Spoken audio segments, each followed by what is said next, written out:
Свечените изјави со уставното име ќе ги потпишат, но ќе се жалат и на второстепената комисија на решението со кое претходните изјави е забележено дека не им се уставни, а одлуките кои ги донесоа на седниците им се неважички. Ова е ставот на мнозинството советници од ВМРО ДПМН, кој денеска се појави на третата седница на Советот. Во законски предвидениот рок од 15 дена,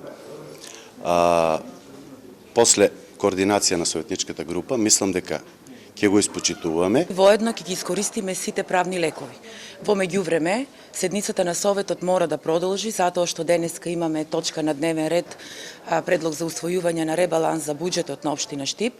Опозицијските советници од СДСМ и коалиционите партнери дојдоа до вратата, но откако пред салата ги слушнаа изјавите на мнозинството кои ги дадоа на новинарите и беа информирани од и нема да им се дадат свечените изјави со уставното име, не влегоа да бидат дел од расправата.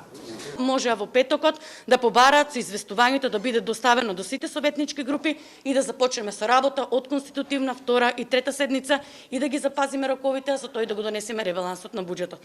Вака, само тие ќе донесат одлуки кои што понатаму ќе бидат ништовни во правниот промет. Во салата остана само опозицијскиот советник Зоран Костовски, но кого не му беше верификуван мандатот, но службите за подпис му ја понудија свечената изјава без придатката Северна.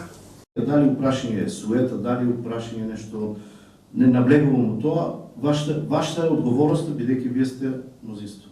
Додека се чекаат роковите за советничките свечени изјави, денеска мнозинството си го изгласа ребалансот на буџетот, но и се разрешија старите и се именуваа нови членови на управните одбори на јавните претпријатија, како и на училиштата, со што почнува постапката за смена на директорите, иако дел имаат мандати и до крајот на учебната година.